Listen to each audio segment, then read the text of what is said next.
Who is going to take care of the wives? Why God created us? What is cosmic energy? The religion is the solution for the things happening all around the world. Jihad does not mean any war fought by any Muslim. Jihad basically means to strive to struggle. The Hindus and the Muslims will be united. He is not cosmic energy, he is more superior than that. Quran gives you the solution to the problems of humankind. Not that we shall despise each other. That according to Japan, India will be the superpower of the world. We will be a superpower, will be far superior to the Americans.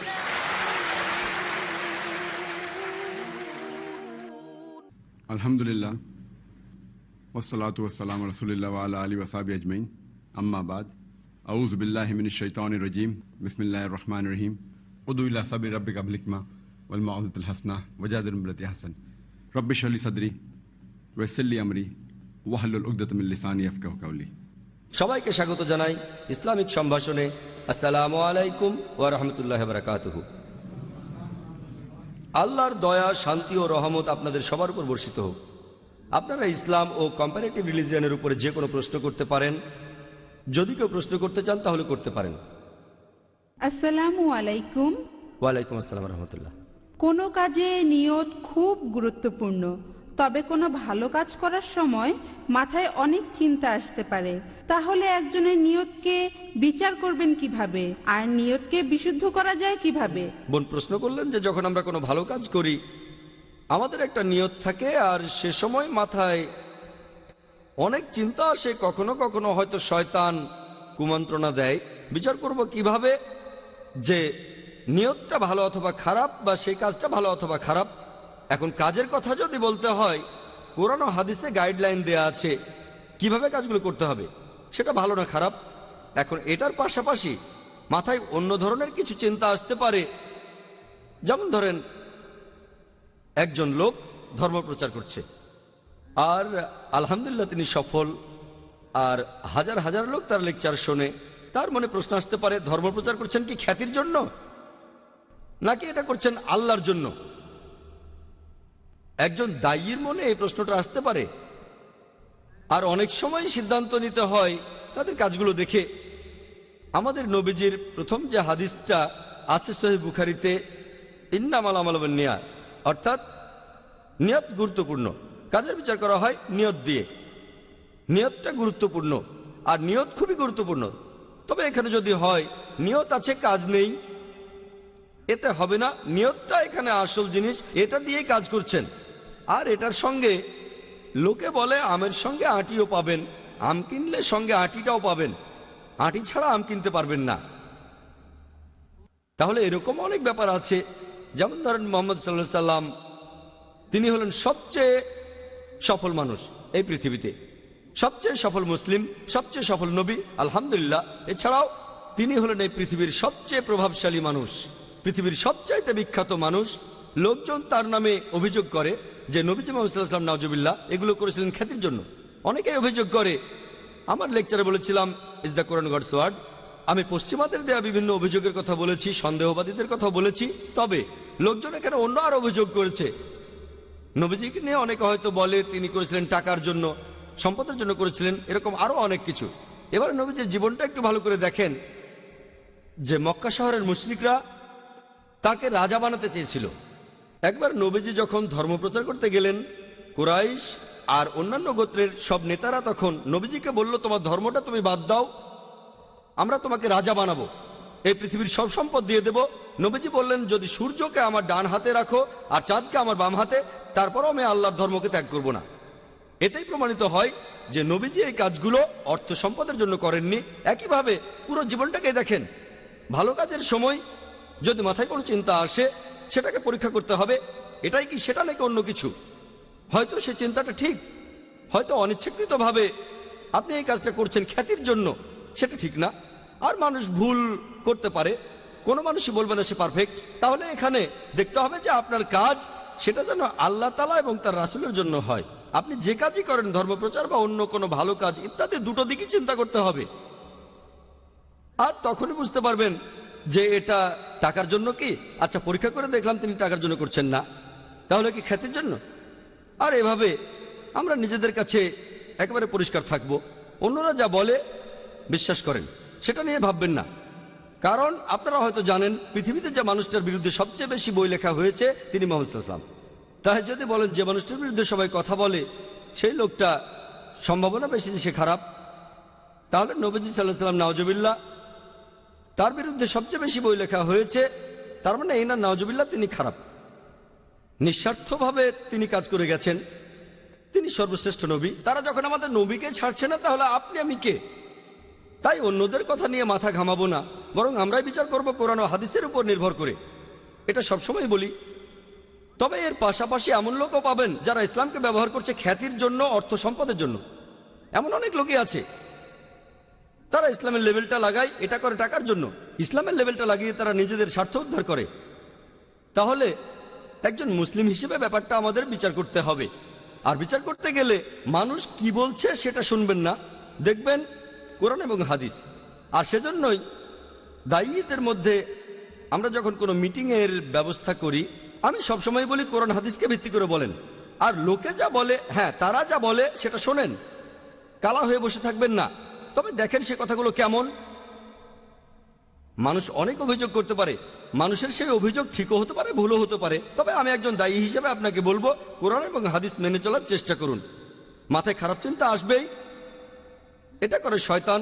পবিত্র কোরআনে সূরা নাসের 1 থেকে 4 নম্বর আয়াতে উল্লেখ করা হয়েছে, শয়তান কুমন্ত্রণা দিতে পারে, অথবা আপনার মনে ভালো চিন্তা আসতে পারে, অথবা এতে আপনার জন্য উপকারও হতে পারে। যেমন ধরুন সকালে নামাজের সময় ঘুম থেকে উঠি, আসসালাতু খায়রুম মিনান নাওম, আজানে এটা বলা হয় নামাজ পড়া ঘুমের চাইতে উত্তম।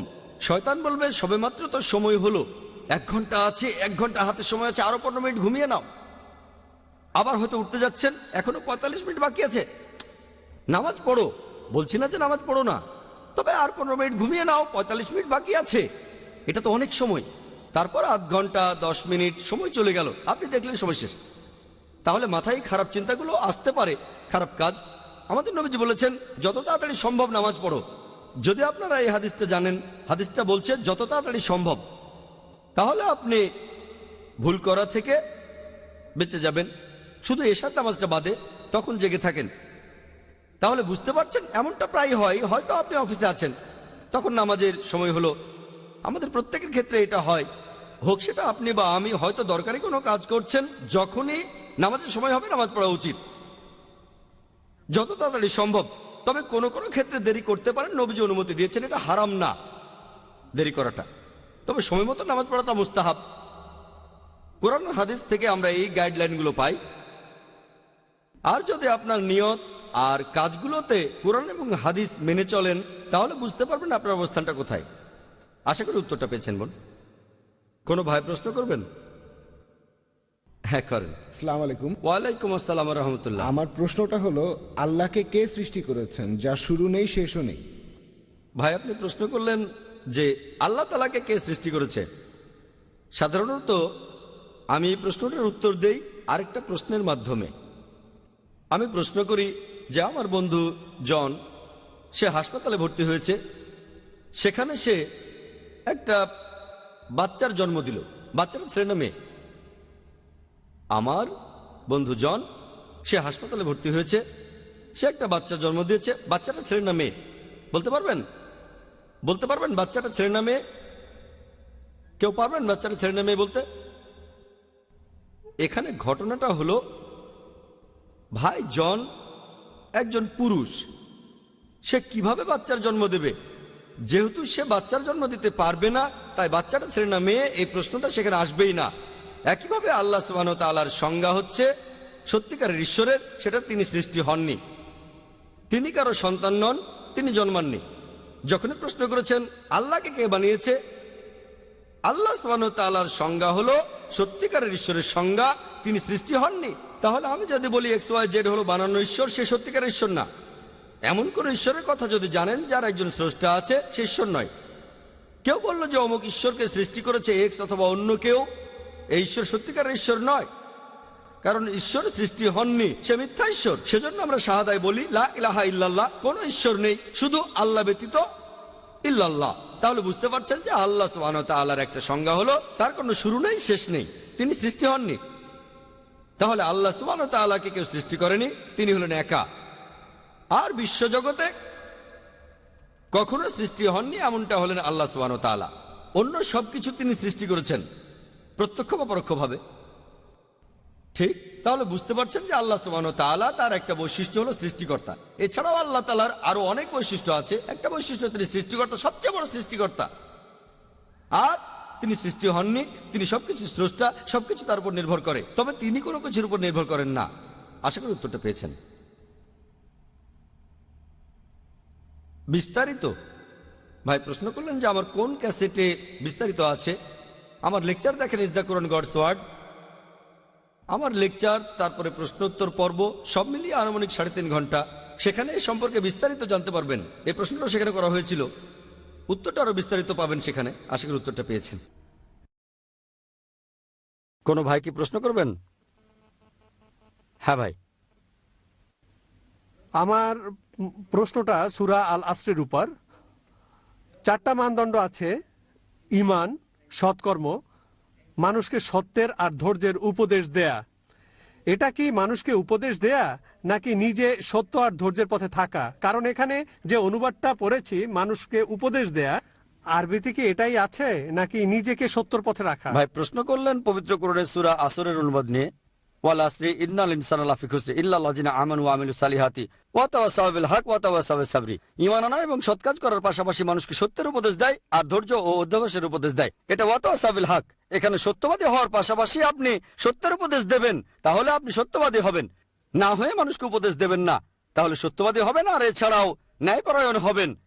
সত্যবাদী হলে ন্যায়নিষ্ঠ হবেন। ঠিক, উপদেশ দেয়া মানে মানুষকে আমন্ত্রণ জানানো বেহেশতে যাওয়ার জন্য একটা শর্ত।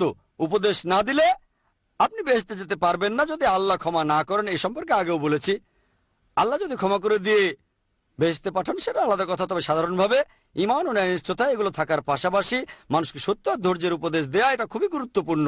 আশা করি উত্তরটা পেয়েছেন। কোনো বোন কি প্রশ্ন করবেন? আসসালামু আলাইকুম ভাই। ওয়ালাইকুম আসসালাম রহমতুল্লাহ বারাকাতুহু। খ্রিস্টান ধর্মে ইয়াহুয়ার ধারণাটা আসলে কি, আর তারা পবিত্র আত্মাকে বিশ্বাস করে কেন? আর আমি আপনার হায়দ্রাবাদ ট্রিপ সম্পর্কে কিছু জানতে চাই, একটু খুলে বলবেন কি? বোন, আপনি দুটো প্রশ্ন করলেন। আপনি জানতে চাচ্ছেন যে খ্রিস্টানরা কেন ঈশ্বরকে ইয়াহু বলে ডাকে, এর অর্থটা কি। এছাড়াও আপনি আমার হায়দ্রাবাদ ট্রিপ সম্পর্কে জানতে চাইলেন। প্রথম প্রশ্নের উত্তরে বলি, খ্রিস্টান ধর্মে ইয়াহর ধারণাটা আসলে কি। যদি আপনি পড়েন পবিত্র বাইবেল, ওল্ড টেস্টামেন্টে আছে, সেখানে ঈশ্বরের একটা নাম হলো YHWH।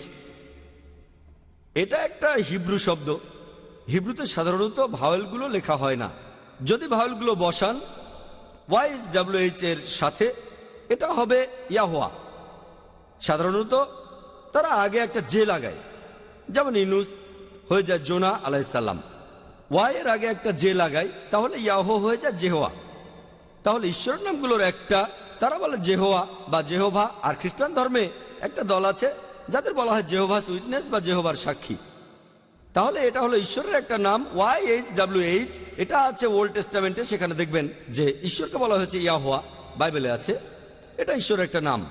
আর উচ্চারণ করার সময় তারা সামনে একটা জে লাগায়, আর এটা হয়ে যায় জেহোয়া। এই হলো শব্দটার অর্থ। খ্রিস্টানদের একটা দলের নাম জেহোভাস উইটনেস, মানে মহান ঈশ্বরের সাক্ষী। এই হলো শব্দটার অর্থ। এটা একটা বৈশিষ্ট্য, এটা মহান ঈশ্বরের অনেকগুলো নামের মধ্যে একটা আছে বাইবেলের ওল্ড টেস্টামেন্টে। আপনার দ্বিতীয় প্রশ্নের উত্তরে বলি যে হায়দ্রাবাদে আমার ট্রিপগুলো কেমন ছিল। আর আলহামদুলিল্লাহ সুম্মা আলহামদুলিল্লাহ, আল্লাহর রহমতে আর আল্লাহর দয়ায় যে মাশাল্লাহ আমার সেই ট্রিপগুলো আগের চাইতে অনেক সফল হচ্ছে, উন্নতি হচ্ছে আলহামদুলিল্লাহ। প্রত্যেকটা ট্রিপ আগের চাইতে সফল হচ্ছে আলহামদুলিল্লাহ। আর হায়দ্রাবাদের ট্রিপটাও খুব সফল হয়েছি অনেক ক্ষেত্রে। প্রথমে দাওয়ার ক্ষেত্রে আলহামদুলিল্লাহ আমার লেকচারের ব্যবস্থা করা হয়েছিল একটা অমুসলিম জায়গায়, NTR স্টেডিয়ামে। সাধারণত এই স্টেডিয়ামে অনুমতি দেওয়া হয় না, তারপরও হাইকোর্ট থেকে অনুমতি পাওয়া গিয়েছিল। সেখানে মাঠটা খুবই বিশাল, স্টেডিয়ামের মাঠটা অনেক বড় ছিল, সব মিলিয়ে 10 একরের বেশি জায়গা। আর সেখানে অমুসলিমদের সংখ্যা বেশি। আর আলহামদুলিল্লাহ যদিও অমুসলিম জায়গা মাশাল্লাহ, সেই লেকচার শুনতে হাজার হাজার মানুষ এসেছিল মাশাল্লাহ। তখন আমরা খেয়াল রেখেছিলাম, আর এখন লেকচারের পরে এটাই করি যে প্রশ্ন করার সুযোগটা প্রথমে অমুসলিমদের দেই, আর তারপরে যদি সময় থাকে তাহলে মুসলিমদের প্রশ্ন করার সুযোগ দিয়ে থাকি উন্মুক্ত প্রশ্নোত্তর পর্বে। আর আলহামদুলিল্লাহ সেই 2 দিনে অনেক অমুসলিম ভাই প্রশ্ন করেছিল। আমাদের অনুষ্ঠানটাও 2 দিনই শেষ হয়েছে রাত 10টার পরিবর্তে 10:30টায়। যদি আমরা এরপরেও অনুষ্ঠান চালিয়ে যেতাম মাঝরাত পর্যন্ত, 2-3টা পর্যন্ত, তাহলে আমার মনে হয় তখনও অমুসলিমদের প্রশ্নগুলো শেষ হতো না। অনেক লোক এসেছিল মাশাআল্লাহ, সবাই সচেতন মাশাআল্লাহ। এভাবে লেকচারের মাধ্যমে ইসলাম প্রচার এটাও বাড়ছে, স্যাটেলাইট চ্যানেলের কারণে এটা বাড়ছে। আর এটা জেনে আপনাদের ভালো লাগবে যে অমুসলিম যারা সেখানে এসেছিলেন তারা টিভিতে অনুষ্ঠানগুলো দেখেছিলেন, নইলে প্রশ্ন করবেন কেন? আর চিন্তা করেন, একজন অমুসলিম প্রশ্ন করছে 50-60 হাজার দর্শকের সামনে, অনেক লোক দেখছে, এখানে সাহসের দরকার আছে। তাহলে বুঝতে পারছেন যে এই লোকগুলো টিভিতে আমাদের অনুষ্ঠান দেখেছে আর তারা বুঝতে পেরেছে অমুসলিমরা এখানে খোলা মনে প্রশ্ন করতে পারে, এজন্যই তারা সেখানে প্রশ্ন করেছে। নাহলে চিন্তা করেন, একজন অমুসলিম, তার আশেপাশে হাজার হাজার মুসলিম, প্রশ্ন করার আগে সে 10 বার চিন্তা করবে, অথচ এখানে অমুসলিমদের লাইন পড়ে গেছে প্রশ্ন করতে। এর কারণ মানুষ সচেতন হয়েছে। আর স্যাটেলাইট মিডিয়া আলহামদুলিল্লাহ। তাহলে ধর্মপ্রচারের দিক থেকে বললে আলহামদুলিল্লাহ ট্রিপটা খুবই সফল হয়েছে। আর দাওয়ার প্রসঙ্গে যদি বলেন, অথবা প্রসঙ্গটা যদি হয় ইসলাম, মাশাআল্লাহ একটা ব্যাপার ভালো হয়েছে যে যদি আমরা দেখি যে ইসলামে অনেক দল আছে, যেটা উচিত না, অনেক গ্রুপ আছে, অর্গানাইজেশনও আছে, তবে ইসলাম একসঙ্গে থাকতে বলেছে। আল্লাহ তাআলা বলেছেন সূরা ইমরানের 103 নম্বর আয়াতে উল্লেখ করা হয়েছে, ওয়াতাসিমু বিহাবলিল্লাহি জামিআ ওয়ালা তাফাররাকু, আল্লাহর রশি শক্ত করে ধরো আর বিভক্ত হয়েও না। তাই আমাদের এই ট্রিপটা মাশাআল্লাহ মুসলিম উম্মার দিক থেকে অনেক সফল হয়েছে, কারণ সব দলের মুসলিমই এসেছিলেন মাশাআল্লাহ, সবাই এসেছেন, হোক শিয়া অথবা সুন্নি, হানাফি, শাফি, তাবলিগি, জামাতে ইসলামী, আহলে হাদিস, সালাফি, মাশাআল্লাহ, আর সবাই সমর্থন করেছেন। আর আলহামদুলিল্লাহ অনেক অর্গানাইজেশন এসেছিল, সবাই মিলে অনুষ্ঠানটার আয়োজন করেছি মাশাআল্লাহ। আর সেখানে বিভিন্ন অর্গানাইজেশনের প্রধানদের সঙ্গে পরিচিত হওয়ার সুযোগ হয়েছিল। অনেক অর্গানাইজেশন, অনেক গ্রুপ মাশাআল্লাহ, হোক সেটা জামাতে ইসলামী, হোক সেটা আহলে হাদিস, হোক সেটা বারলেভি, আলহামদুলিল্লাহ। আর সেখানে বুঝিয়েছি যে মুসলিমদের এভাবে একতাবদ্ধ থাকা দরকার। আমার লেকচারও সে কথা বলেছে আলহামদুলিল্লাহ। এটাই ছিল পজিটিভ ব্যাপার। ইন্ডিয়া এটা আমার সবচেয়ে সফল ট্রিপগুলোর একটা, যেভাবে সব গোত্রের মুসলিমরা সেখানে একত্রিত হয়েছিল এবং সমর্থন করেছে। সাধারণত আমরা দেখি যে একটা গ্রুপ এগিয়ে আসলে আরেকটা গ্রুপ হয়তো তাদের সমর্থন করে না। তো আলহামদুলিল্লাহ এখানে আমরা দেখেছি যে মাশাআল্লাহ যদি কেউ কোরআন ও সুন্নাহ মেনে চলে তাহলে দেখি বেশিরভাগ মুসলিম সমর্থন করে। আর যদি হিকমার সাথে করা যায়, সদুপদেশের সাথে। আমি সেখানে আরো কয়েকদিন ছিলাম যাতে করে লোকজনের সাথে দেখা করতে পারি। ট্রিপটা খুবই সফল সংস্কারের দিক থেকে, এছাড়াও ধর্মপ্রচারের দিক থেকে। আশা করি উত্তরটা পেয়েছেন ভাই। আপনি জাকির ভাই, আপনি একটু আগে 6টা কৌশলের কথা বললেন। এখন কেউ যদি বলে আমাদের নবীজি সাল্লাল্লাহু আলাইহি সাল্লাম তিনি কি কখনো এই কৌশলগুলোর আশ্রয় নিয়েছিলেন? যখন তাকে অপমান করা হয়েছিল তিনি নেননি। আমরা জানি যে তাকে সাহাবীগণ সবসময় রক্ষা করেছিলেন, তিনি কোনো প্রতিবাদ করেননি। নবীজি এই 6টা কৌশলের একটাও ব্যবহার করেননি। আলহামদুলিল্লাহ ইসলাম ধর্মের বাণী, ইসলাম ধর্মের প্রচার খুব সহজেই হয়েছে। এখন মুসলিমরা যদি এভাবে প্রতিবাদ করে এর ফলটা কি হবে? ভাই সুন্দর প্রশ্ন করেছেন। একই প্রশ্ন শুনেছিলাম, লেকচার দিচ্ছিলাম যখন আরব আমিরাতে। একই প্রশ্ন, মাত্র 2 দিন আগে লেকচারটা দিয়েছিলাম। একই প্রশ্ন, হয়তো ইন্টারনেটে আপনি দেখে থাকবেন, আমি জানি না, যে আবু জাহেল যখন নবীজির বদনাম করেছে নবীজি কি বলেছিলেন। 1 নম্বর পয়েন্ট, 1 নম্বর, নবীজি করেননি তার মানে এই না যে আপনি করতে পারবেন না। 1 নম্বর পয়েন্ট, যখন নবীজি নিষেধ করেন সেটা হারাম, আর নবীজি যেটা করেন সেটা হালাল, আর কিছু ক্ষেত্রে ফরজ। নবীজি নিষেধ করলে সেটা হারাম, তিনি যদি আদেশ করেন সেটা তাহলে ফরজ। নবীজি যেটা করেছেন সেটা হয়তো সুন্নত, পরিস্থিতির উপর নির্ভর করে, ঠিক। তবে নবীজি যেটা করেননি, প্রশ্ন করলেন নবীজি হয়তো মাইকে কথা বলেননি, আপনি মাইকে বলছেন কেন? আমি বলবো এতে সমস্যা নেই। নবীজির কি স্যাটেলাইট চ্যানেল ছিল? না, তাহলে আমি চালু করলাম কেন? ইসলাম প্রচারের জন্য। সময় বদলে গেছে, তখন মাইকের প্রয়োজন ছিল না। তবে নবীজি যদি বলেন মাইকে কথা বলা হারাম, তাহলে হারাম, যত লোকের সামনে আপনি বলেন না কেন। তাহলে নবীজি করেননি তার মানে এই না যে সেটা নিষিদ্ধ।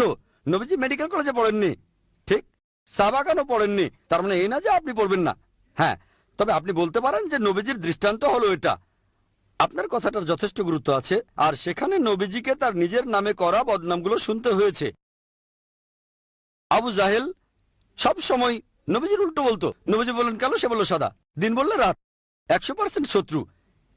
এরকম আরেকটা ঘটনা হযরত আলী রাদিয়াল্লাহু আনহু, তিনি যখন একটা যুদ্ধের ময়দানে শত্রুর সাথে যুদ্ধ করছেন, শত্রু তার মুখে থুথু মারলো, তিনি বললেন এখন তোমাকে মেরে ফেললে লোকে বলবে ব্যক্তিগত আক্রোশে তোমাকে মেরেছি তাই মারলেন না, না হলে তো মেরে ফেলারই কথা।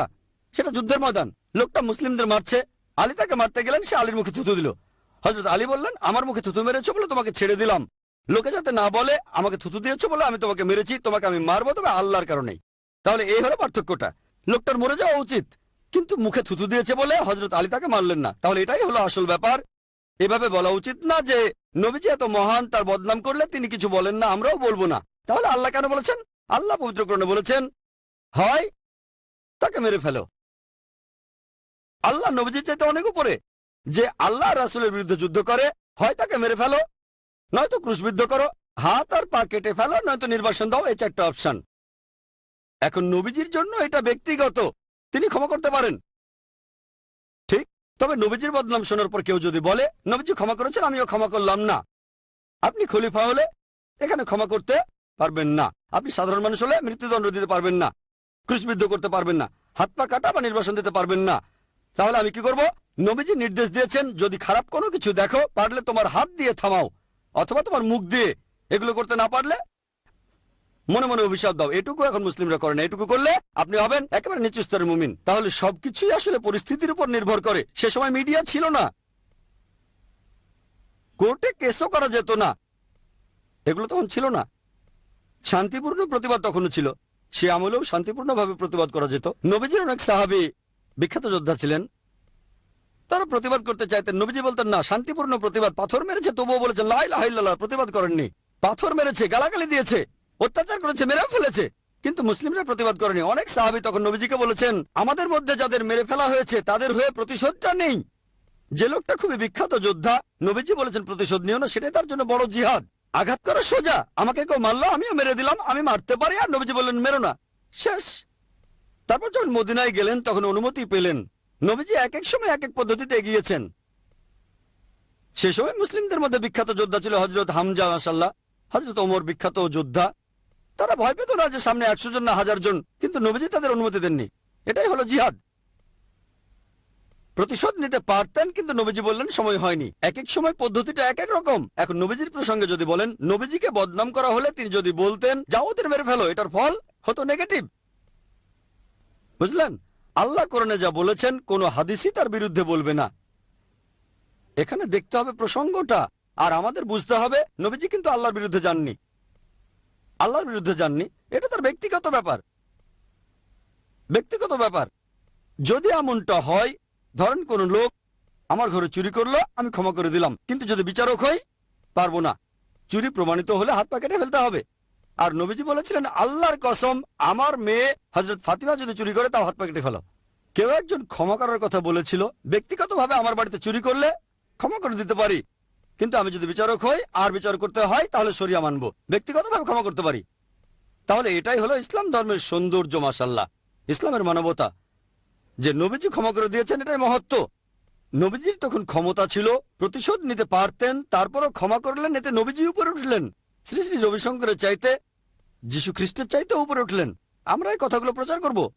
নবীজির সে সময় অনেক ক্ষমতা ছিল, যখন তিনি মক্কায় ছিলেন সে সময় মুসলিমরা এক বিন্দু রক্তপাত ঘটায়নি।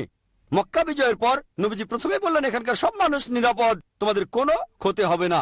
চিন্তা করেন, যাদের উপর অত্যাচার করা হয়েছে, ঘর থেকে বের করে দেওয়া হয়েছে, তারা ফিরে এসে সেখানকার মানুষদের দিল নিরাপত্তা। এটা কে করতে পারে? তাহলে নবীজির সময়ে মুসলিমদের প্রতিবাদের ধরনটা দেখেন। এটা হলো নবীজির সঙ্গে আমাদের পার্থক্য, এটাই ভালোবাসা। এখন এই কথাগুলো মিডিয়ার সামনে তুলে ধরতে হবে যে নবীজির হাতে সে সময় ক্ষমতা ছিল, এখন আমাদের ক্ষমতা নেই, নবীজির ক্ষমতা ছিল, তারপরে ক্ষমা করে দিয়েছেন। তাহলে ইতিহাস ঘাটলেই দেখতে পাবেন যখন কোনো মানুষ এভাবে ক্ষমা করে দেয় কোনো রক্তপাত ছাড়া, কারো উপরে প্রতিশোধ নেয় না, এরপর সে যদি সেখানকার ক্ষমতা দখল করে নেয় আর সবাইকে অতীতের কাজের জন্য ক্ষমা করে দেয়, আলহামদুলিল্লাহ। এটা বলবেন না যে নবীজি করেননি বলে আপনিও করবেন না, তাহলে কোরআনের বিরুদ্ধে যাবেন। ঠিক, কোরআন হলো 1 নম্বর, হাদিসও কোরআনের বিরুদ্ধে যাবে না। দুর্ভাগ্যজনকভাবে মিডিয়া খারাপ কিছু জিনিস বেছে নেয় আর বলে মুসলিমরা এমন। আরে কোরআন সম্পর্কে পুরোটা না জেনেই তো বলে, তার মানে তাদের কথা মানলে কোরআন ভুল। কোরআন এমন অনেক নির্দেশ দিয়েছে, তবে সেগুলো এখানে প্রয়োগ করতে পারবো না, কারণ এই দেশটা ইসলামী রাষ্ট্র না, কিন্তু ইসলামী রাষ্ট্র হলে সেটা আমাদের প্রত্যেকেরই কর্তব্য।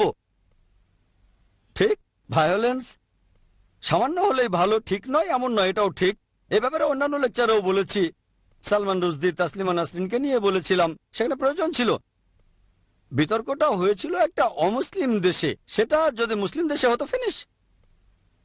এই চারটা অপশন, অন্য কিছু না। অমুসলিম দেশে হলে করতে পারবো না, আর বিতর্কটা কোনো মুসলিম দেশে হয়নি। মুসলিম কোনো দেশে না হলে করা যাবে না, সেটা হোক আমেরিকা বা ডেনমার্ক করুক, আমরা দেশের আইন মেনে চলবো। আশা করি উত্তরটা পেয়েছেন। ওয়াখির দাওয়ানা আলহামদুলিল্লাহ রাব্বিল আলামিন।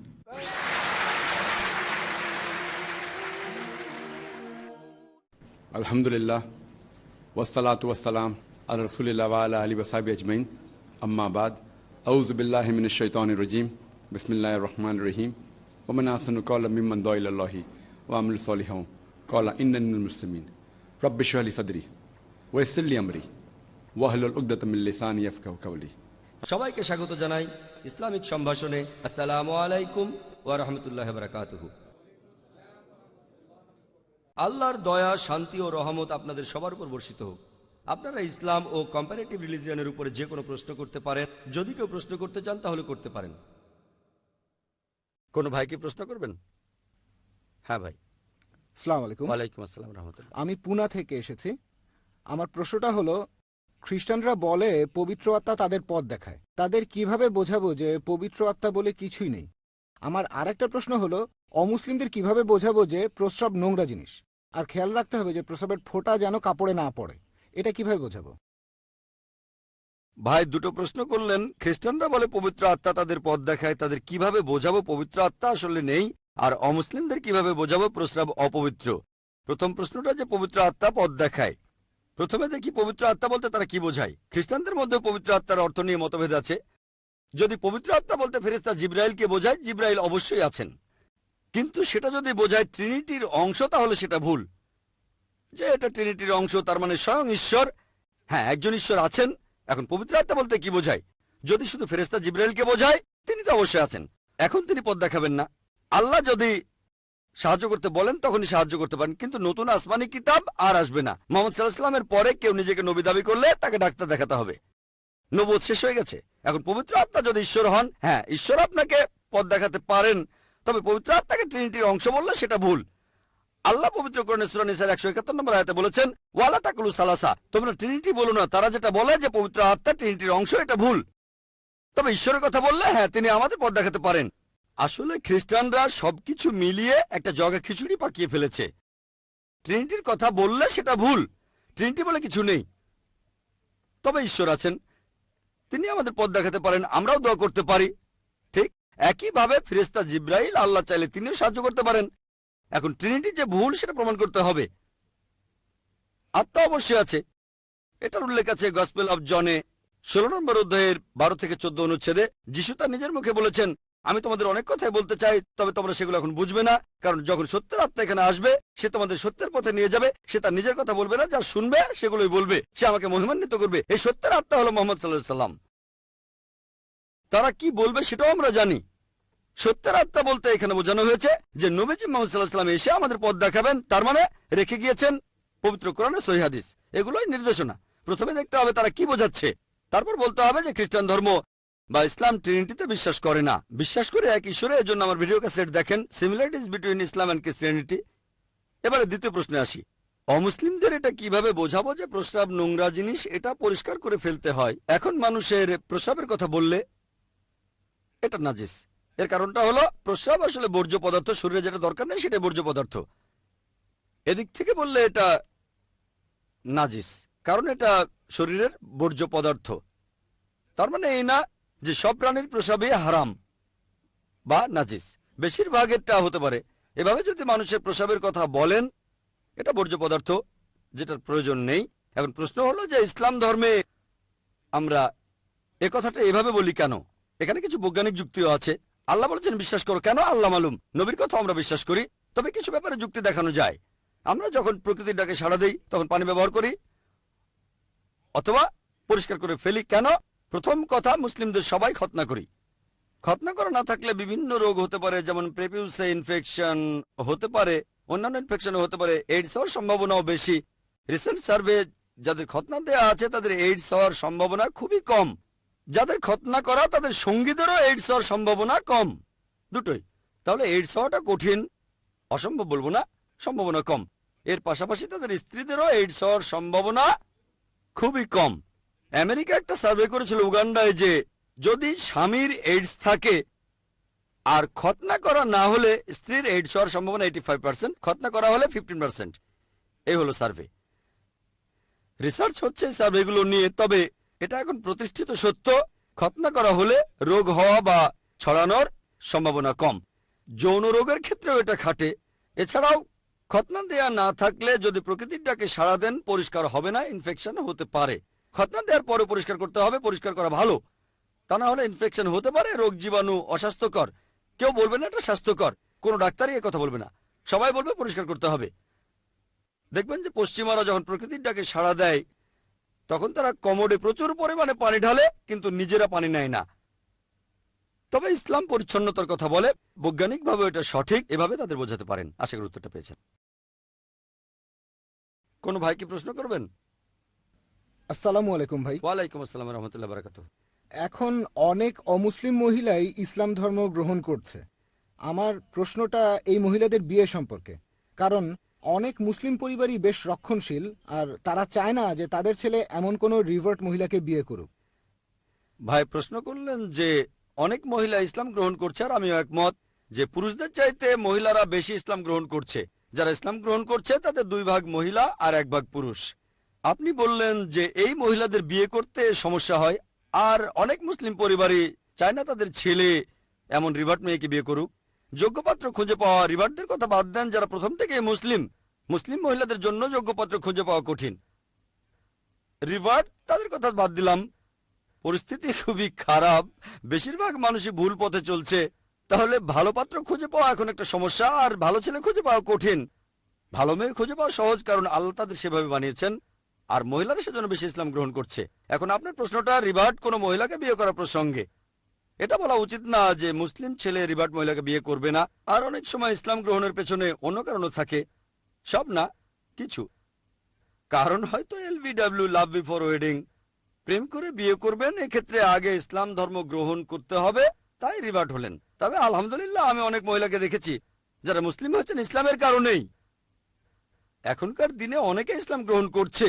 যদি কোনো মেয়ে বা ছেলে ইসলামের গুণের কারণে মুসলিম হয়, কারণটা LBW না, লাভ বিফোর ওয়েডিং। আর এমনটা হলে এরা যে ইসলাম ধর্ম পালন করবে তার সম্ভাবনা বেশি, জন্ম থেকে যারা মুসলিম তাদের চেয়ে তো বেশি। এটাই সাধারণত হয়, তবে সবসময় না। মাশাআল্লাহ জন্ম থেকে মুসলিম এমন অনেকেই আছেন খুবই ধার্মিক। তবে সাধারণত যদি কোনো লোক ইসলাম ধর্মের সৌন্দর্য দেখে মুসলিম হয়, ইসলাম সম্পর্কে জেনে, তাহলে তার ধর্ম পালন করার সম্ভাবনা বেশি, জন্ম থেকে যারা মুসলিম তাদের চাইতে অনেক বেশি। বুঝতে পেরেছেন? তবে আমি সেই সব রিভার্টদের কথা বলছি না যারা মুসলিম হচ্ছে অন্য কারণে হোক, সেটা টাকা বা প্রেমের কারণে। এমনকি আলহামদুলিল্লাহ তাদের মধ্যে অনেকে যারা মুসলিম হয়েছে হয়তো প্রেমের কারণে, হয়তো প্রথমে ইসলাম সম্পর্কে জানতো না, একটা মুসলিম ছেলের সাথে প্রেম ছিল, কয়েক বছর পরে দেখা যায় সেই মেয়ে সেই মুসলিম ছেলের চাইতে বেশি ধর্ম পালন করছে, ছেলেটা শুধু নামে মুসলিম।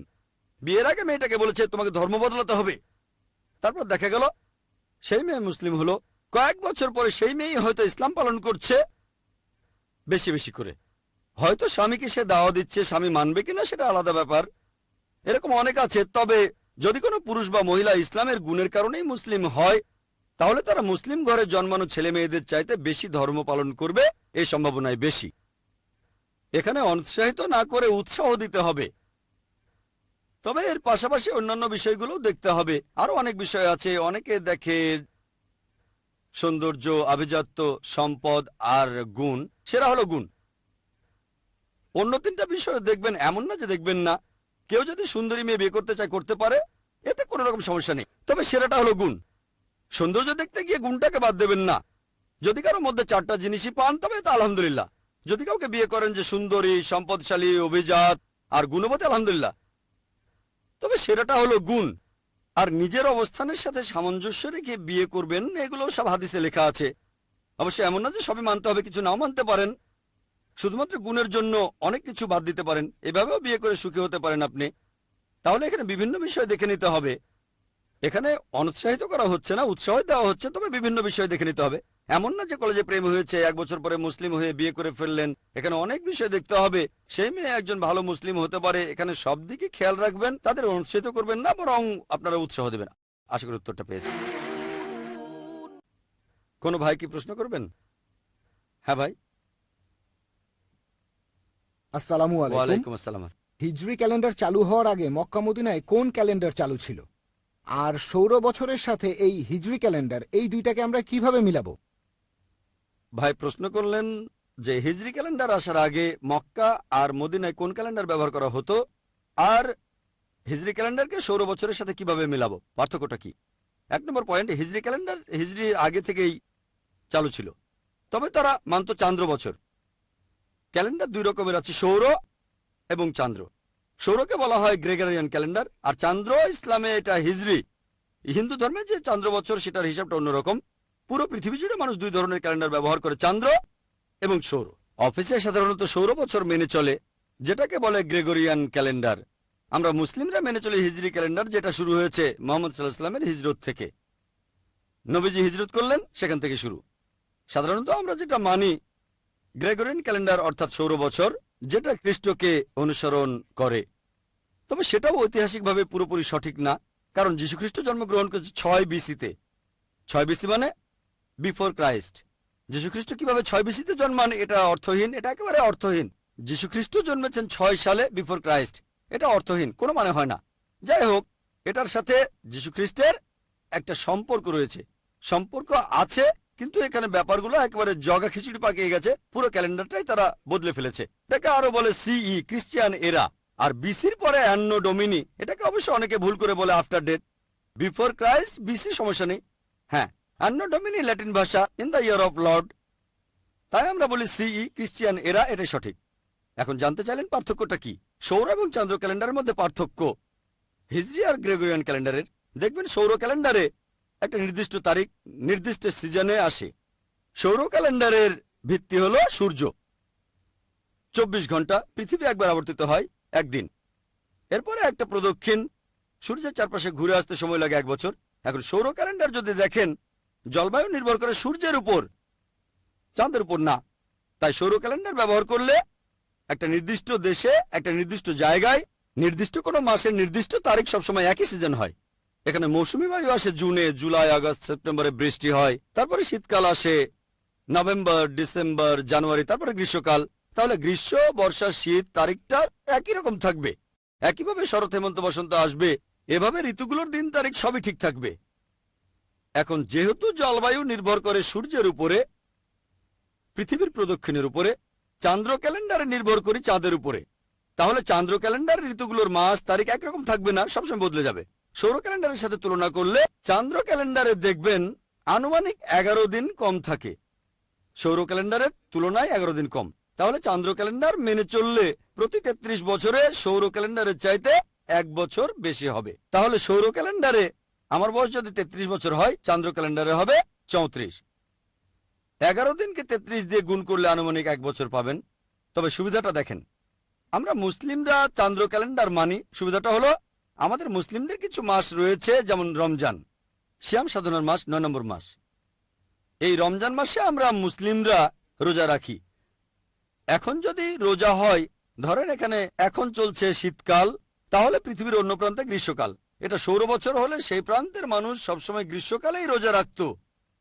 তখন তারা হয়তো বলতো, আল্লাহ আমাকে এখানে পাঠিয়েছেন কেন, রোজা সবসময় গ্রীষ্মকালেই পড়ে, অন্য প্রান্তের মানুষ সবসময় রোজা পায় শীতে। তাহলে 33 বছরে ইনশাল্লাহ রোজা পাবেন গ্রীষ্ম, শীত, শরৎ, হেমন্ত, বসন্ত, সবগুলো ঋতুতে পাবেন। আর আল্লাহর ইচ্ছায় আপনারা বছরের সব ঋতুতে রমজান মাস দেখতে পাবেন। এটা অনেক বৈজ্ঞানিক, অনেক যৌক্তিক। তাই রমজান, হজ ইত্যাদি বিভিন্ন ঋতুতে পাবেন, আপনারা বিভিন্ন আঙ্গিকে দেখতে পাবেন। আমার মতো চান্দ্র ক্যালেন্ডার ব্যবহার করা যৌক্তিক। যদি ইসলামিক বিষয়ে গুরুত্ব দেন, এটা তুলনামূলকভাবে অনেক বেশি বৈজ্ঞানিক এবং যৌক্তিক। আশা করি উত্তরটা পেয়েছেন। কোনো ভাই কি প্রশ্ন করবেন? হ্যাঁ ভাই। আসসালামু আলাইকুম। ওয়ালাইকুম আসসালাম রহমতুল্লাহ। জিহাদ শব্দটার অর্থ আসলে কি? ভাই প্রশ্ন করলেন জিহাদের অর্থ কি। জিহাদ একটা আরবি শব্দ, যার অর্থ চেষ্টার সংগ্রাম করা।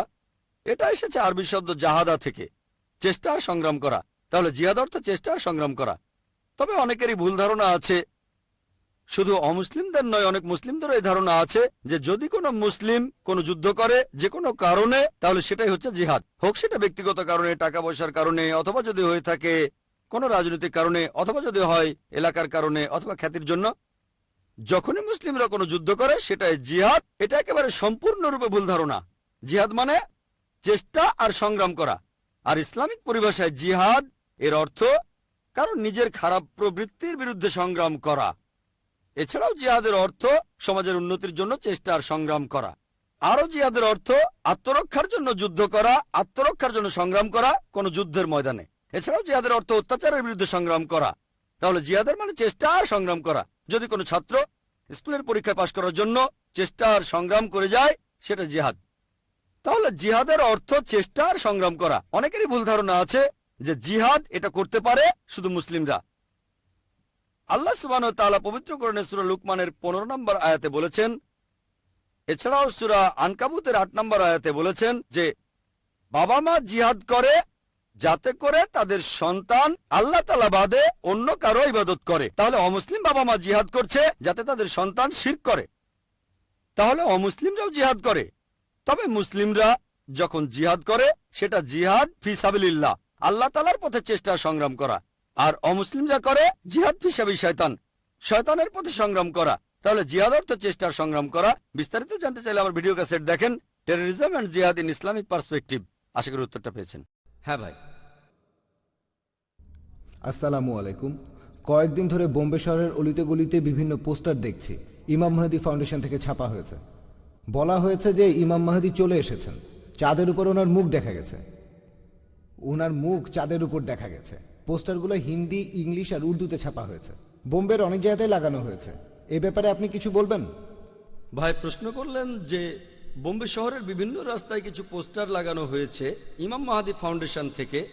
ইমাম মাহদী এসেছেন আর চাঁদের উপর ওনার মুখ দেখা গেছে। আমি এমন কোনো পোস্টার দেখিনি, তবে থাকতে পারে। আর চাঁদের উপর ওনার মুখ দেখা গেছে কিনা সে সম্পর্কেও কিছু জানি না। তবে ইমাম মাহদী সম্পর্কে বেশ কিছু হাদিস আছে, কিছু গাইডলাইন আছে। তিনি আসবেন। কেউ কেউ বলে চলে এসেছেন, তিনি এসেছেন এমন কোনো কথা আমি শুনিনি। তবে হাদিস বলছে তিনি অবশ্যই আসবেন ইনশাল্লাহ। আর ইমাম মাহদী ফাউন্ডেশন নামে কোনো ফাউন্ডেশন আমি চিনি না। আর চাঁদের উপর ওনার মুখ দেখা গিয়েছে সেরকম কথাও আমি শুনিনি। আর আপনারা দেখবেন যে ইতিহাসে এ পর্যন্ত কয়েকশো মাহাদি এসেছেন আর গিয়েছেন। সুদানে, আফ্রিকায়, পাকিস্তানে, হায়দ্রাবাদে, ইন্ডিয়ায়, অনেক জায়গায় অনেকে এসেছেন আবার চলেও গেছেন। প্রত্যেকে দাবি করে তিনি আসল মাহাদি। এখানে কিছু নিদর্শন থাকবে ইনশাআল্লাহ। ইমাম মাহাদি আসবেন, ঈসা আলাইহিস সালামও আসবেন, অবশ্যই তারা আসবেন। আর পৃথিবীতে একদিন খিলাফত প্রতিষ্ঠিত হবে। আমরা অপেক্ষা করছি ইনশাআল্লাহ। তবে আমাদের কোরআন আর হাদিস মেনে চলতে হবে। তিনি কবে আসবেন জানি না, এখন না পরে আসবেন তা জানি না। আমাদের কোরআন এবং হাদিস মেনে চলতে হবে, সেটাই গুরুত্বপূর্ণ। যারা নিজেদের ইমাম মাহাদি বলেছেন বেশিরভাগই কোরআন এবং সুন্নাহ থেকে সরে গিয়েছিলেন। তাই আমাদের কোরআন এবং হাদিস মেনে চলতে হবে আর আল্লাহ রাসূলের আদেশ মানতে হবে। আশা করি উত্তরটা পেয়েছেন। হ্যাঁ ভাই। আসসালামু আলাইকুম। ওয়ালাইকুম আসসালাম ওয়া রাহমাতুল্লাহ। জাকির ভাই, আমরা ভালো কাজে উৎসাহ দেই আর খারাপ কাজে নিষেধ করি।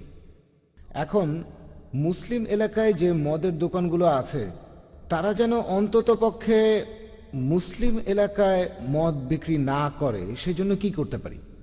আপনি কি বলেন? ভাই প্রশ্ন করলেন আর সূরা ইমরানের 110 নম্বর আয়াতের উদ্ধৃতি দিলেন, যেখানে বলা হয়েছে কুনতুম খায়রা উম্মাতিন উখরিজাত লিন-নাস তা'মুরুনা বিল মারুফ ওয়া তানহাউনা আনিল মুনকার ওয়া তু'মিনুনা বিল্লাহ।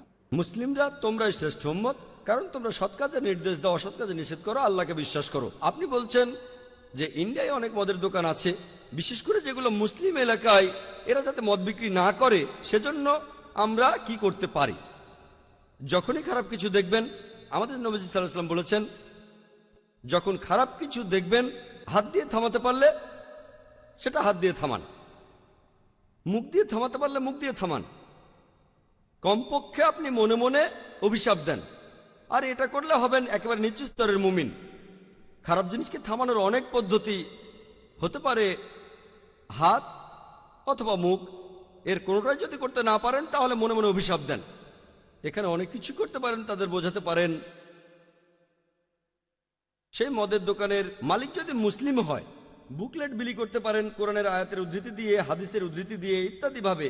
এখন দোকানের মালিক মুসলিম হোক কি অমুসলিম, আপনি মানুষকে সচেতন করে তুলতে পারেন যে মদ স্বাস্থ্যের জন্য ক্ষতিকর, পরিসংখ্যান বলেন, কোরআন হাদিসের উদ্ধৃতি দেন, পরিসংখ্যান তাদের দেখান মদ কি কি ক্ষতি করে, মদে কি ক্ষতি হয়, কতজন মানুষ মারা গেছে, কি কি রোগ হতে পারে সেটা জানান। আমি ইসলামে অনুমোদিত খাবারের উপরে একটা লেকচার দিয়েছিলাম, সেখানে অ্যালকোহলও ছিল। এছাড়াও এই প্রশ্নের উত্তরটা আপনি পাবেন আমাদের ওয়েবসাইটে। পুরো লেকচারটা অ্যালকোহল নিয়ে না, তবে সেখানে কিছু পয়েন্ট বলেছি, কিছু পয়েন্ট যুক্তির, কিছু পয়েন্ট বিজ্ঞানের, বিভিন্ন অসুখ বিসুখের, কিছু কোরআনের আয়াতের, বাইবেলের অনুচ্ছেদের, বেদের কথাও সেখানে বলেছি। এই কথাগুলো নিয়ে একটা বুকলেট বানান, মদের ক্ষতিকর দিকগুলো নিয়ে একটা বুকলেট বানিয়ে সেটা বিলি করতে পারেন। আমাদের কাজ আল্লাহ পবিত্র কোরআনে বলেছেন, সূরা গাশিয়ার 21 নম্বর আয়াতে উল্লেখ করা হয়েছে, ফাযাক্কির ইন্নামা আনতা মুযাক্কির। আল্লাহ নবীজিকে বলেছেন তোমার কাজ হলো উপদেশ দেয়া, একজন নবীর দায়িত্ব উপদেশ দেয়া। একইভাবে আমরা উপদেশ দেব, তাদের মানসিকতা বদলানো আল্লাহ তাআলার হাতে। আমরা যথাসাধ্য চেষ্টা করব, এই কাজটা বন্ধ করার চেষ্টা করব, অন্তত বলতে পারবো চেষ্টা করেছিলাম। ফলাফলটা পরের ব্যাপার। এটা করতে গেলে বুকলেট বিলি করেন, তাদের সাথে আলোচনা করেন, সেমিনারের ব্যবস্থা করেন। সেই এলাকায় মদ খেলে কি কি ক্ষতি হয় বিভিন্ন ধর্মগ্রন্থের উদ্ধৃতি দেন, ইসলামিক ধর্মগ্রন্থ, বাইবেল, বেদের উদ্ধৃতি দেন, সচেতন করেন, ক্যাম্পেইন করেন, ওয়ার্কশপ করেন, এরকম অনেক কিছুই করতে পারেন। তবে সব মানুষই সবকিছু করতে পারে না। লোকে বলে আপনি কি করবেন, অনেক কিছুই করা যায়।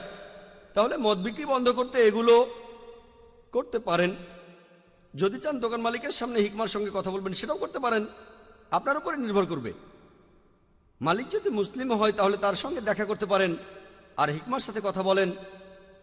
এভাবে মুসলিম মালিকদের সাথে কথা বলেন। মালিক অমুসলিম হলে বেদ থেকে উদ্ধৃতি দেন, এটা আপনার উপরে নির্ভর করবে। আর এভাবে আপনি মালিক আর কাস্টমারদের সচেতন করতে পারেন। দুটোর যে কোনো একটাই সফল হতে পারবেন, না হলেও চেষ্টা তো করেছেন। আল্লাহ তাআলাকে বলতে পারবেন এই খারাপ কাজটা থামানোর জন্য আমি যথাসাধ্য চেষ্টা করেছি। আশা করি উত্তরটা পেয়েছেন। কোনো ভাইকে প্রশ্ন করবেন? আসসালামু আলাইকুম। ওয়ালাইকুম আসসালাম রহমতুল্লাহ। স্কুলে বা কলেজে ভর্তির জন্য ডোনেশন দেয়া এর অনুমতি আছে? ভাই আপনি প্রশ্ন করলেন যে স্কুল বা কলেজে ভর্তির জন্য ডোনেশন দেওয়ার অনুমতি আছে কিনা, ইসলামিক নিয়মে অনুমতি আছে কিনা। দেখেন, এই ডোনেশনটা যদি স্কুলের উন্নতির কাজে লাগানো হয়, যেখানে স্কুল কর্তৃপক্ষ আপনাকে একটা রসিদ দেবে, আমার মতে সেটা হারাম না। ব্যাপারটা খুব ভালো না, তবে হারামও না। যেমন ধরেন একজন ধনী লোক, তিনি ডোনেশন দিলেন 20,000, 50,000 বা 1 লাখ টাকা, সেটা দিয়ে স্কুলের নতুন বিল্ডিং বানানো হবে বা নতুন টিচার নিয়োগ দেওয়া হবে, তাতে সমস্যা নেই। তবে এটা যদি ঘুষ হয় সেটা হারাম। ঘুষ আর ডোনেশনের মধ্যে পার্থক্য আছে। পবিত্র কোরআনে সূরা বাকারার 188 নম্বর আয়াতে উল্লেখ করা হয়েছে, অন্যের সম্পত্তি গ্রাস করার জন্য বিচারকদের হাতে ঘুষ দিও না। যদি এটা ঘুষ হয়ে থাকে সেটা হারাম, ডোনেশন হলে অনুমতি আছে। এখন মানুষ হয়তো বলবে একই জিনিস, পার্থক্য নেই, ঘুষ আর ডোনেশন একই জিনিস, ডোনেশন দেয়া আর ঘুষ দেওয়া সমান। নবীজি সাল্লাল্লাহু আলাইহি ওয়াসাল্লাম বলেছেন, একজন প্রশ্ন করেছিল উপহার আর ঘুষের মধ্যে আপনি পার্থক্য করবেন কিভাবে? তুমি ওই অবস্থানে না থাকলে, উপহারটা যদি না আসতো তাহলে ঘুষ। এখন আমরা অনেকেই ডোনেশন দেই মেডিকেল কলেজে অথবা ইঞ্জিনিয়ারিং কলেজে অথবা কোনো স্কুলে।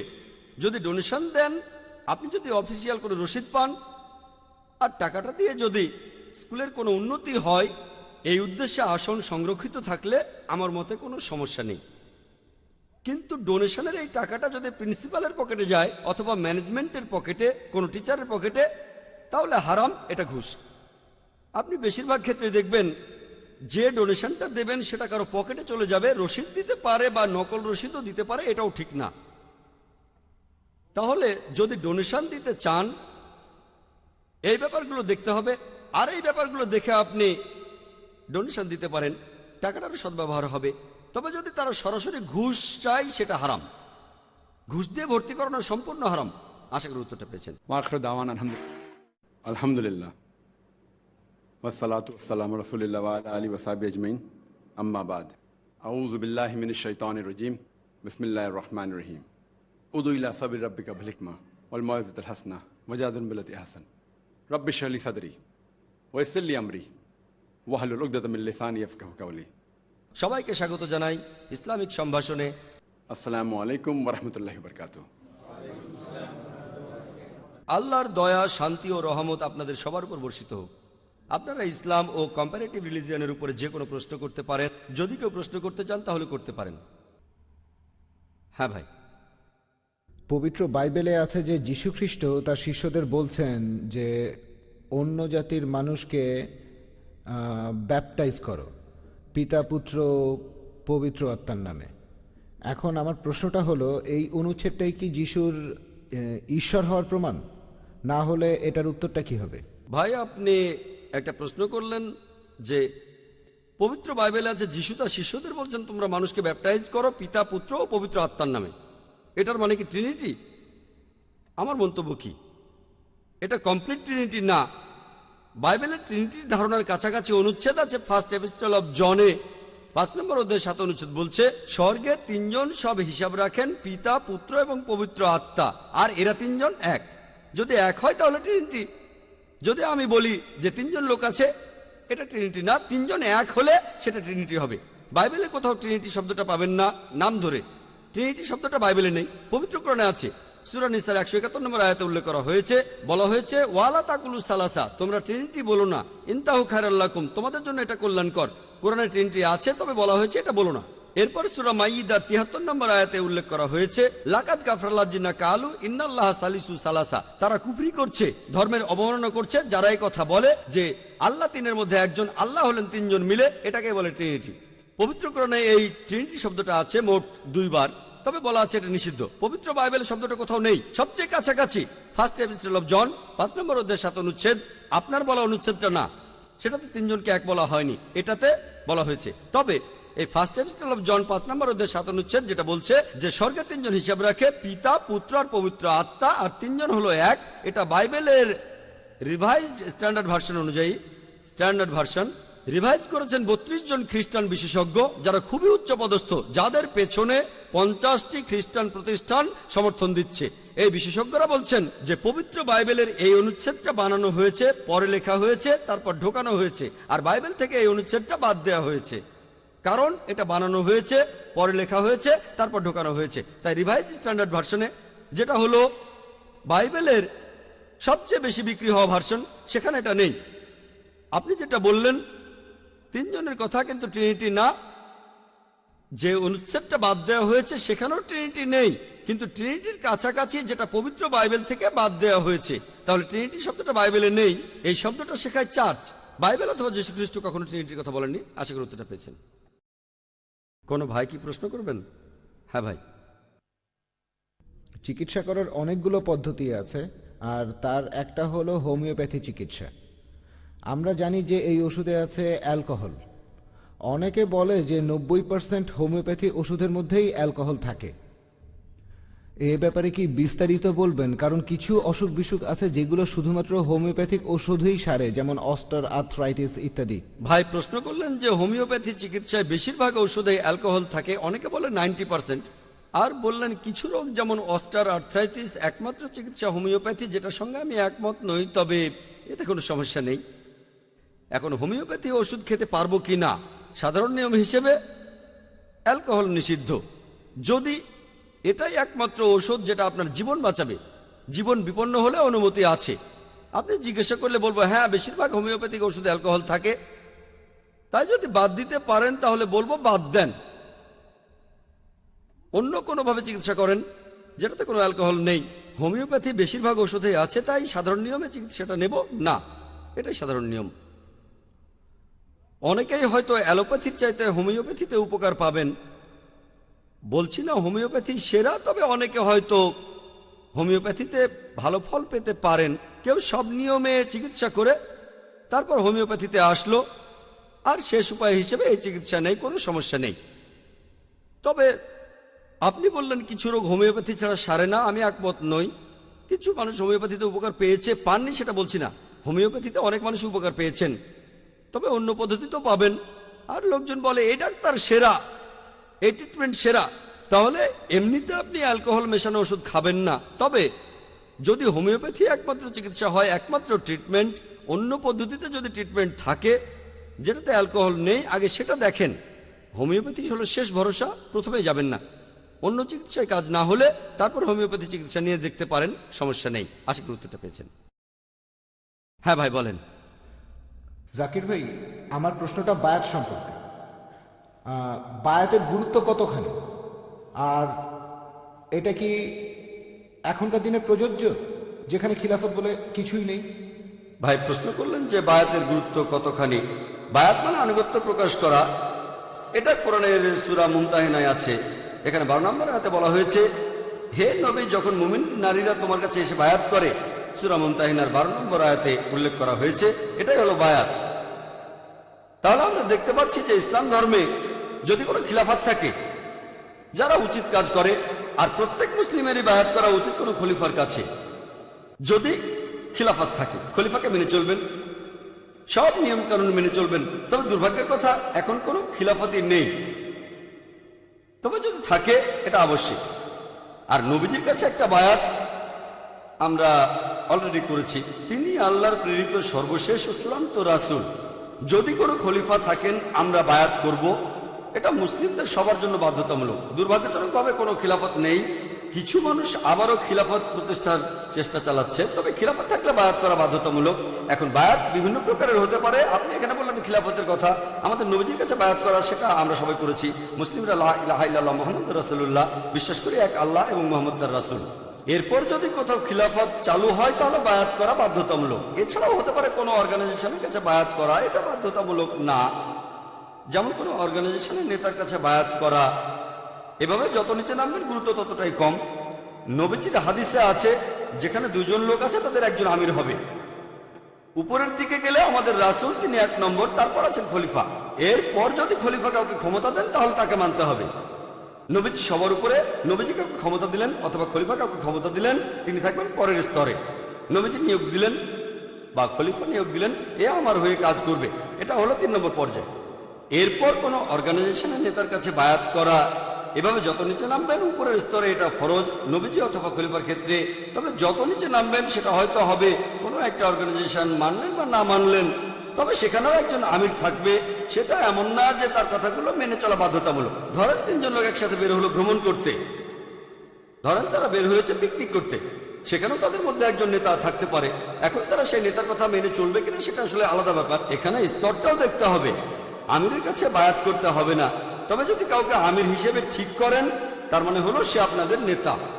আনুষ্ঠানিকভাবে হয়তো তার কাছে বায়াত করছেন না, তারপরও সে নেতা। এভাবে বায়াত করাটা স্তরের উপর নির্ভর করে। এখন নবীজির ক্ষেত্রে এটা আবশ্যিক, আমরা সবাই বায়াত করেছি। খলিফার ক্ষেত্রে আবশ্যিক, নিচের ক্ষেত্রে অতটা আবশ্যিক না। আর এখন দুর্ভাগ্যজনকভাবে কোনো খিলাফতই নেই, তবে খিলাফত থাকলে বায়াত করা বাধ্যতামূলক। আশা করি উত্তরটা পেয়েছেন। কোনো ভাই কি প্রশ্ন করবেন? আসসালামু আলাইকুম ভাই। ওয়ালাইকুম আসসালাম রহমতুল্লাহ বারাকাতুহু। এখন অনেক অমুসলিম মহিলাই ইসলাম ধর্ম গ্রহণ করছে। আমার প্রশ্নটা এই মহিলাদের বিয়ে সম্পর্কে, কারণ অনেক মুসলিম পরিবারই বেশ রক্ষণশীল, আর তারা চায় না যে তাদের ছেলে এমন কোনো রিভার্ট মহিলাকে বিয়ে করুক। ভাই প্রশ্ন করলেন যে অনেক মহিলা ইসলাম গ্রহণ করছে, আর আমিও একমত যে পুরুষদের চাইতে মহিলারা বেশি ইসলাম গ্রহণ করছে। যারা ইসলাম গ্রহণ করছে তাদের 2 ভাগ মহিলা আর 1 ভাগ পুরুষ। আপনি বললেন যে এই মহিলাদের বিয়ে করতে সমস্যা হয়, আর অনেক মুসলিম পরিবারই চায় না তাদের ছেলে এমন রিভার্ট মেয়েকে বিয়ে করুক। যোগ্যপাত্র খুঁজে পাওয়া, রিভার্টদের কথা বাদ দেন, যারা প্রথম থেকে মুসলিম মহিলাদের জন্য যোগ্যপাত্র খুঁজে পাওয়া কঠিন। রিভার্ট তাদের কথা বাদ দিলাম, পরিস্থিতি খুবই খারাপ, বেশিরভাগ মানুষই ভুল পথে চলছে। তাহলে ভালো পাত্র খুঁজে পাওয়া এখন একটা সমস্যা, আর ভালো ছেলে খুঁজে পাওয়া কঠিন। ভালো মেয়ে খুঁজে পাওয়া সহজ, কারণ আল্লাহ তাদের সেভাবে বানিয়েছেন, আর মহিলারা সেজন্য বেশি ইসলাম গ্রহণ করছে। এখন আপনার প্রশ্নটা রিভার্ট কোনো মহিলাকে বিয়ে করার প্রসঙ্গে। এটা বলা উচিত না যে মুসলিম ছেলে রিভার্ট মহিলাকে বিয়ে করবে না।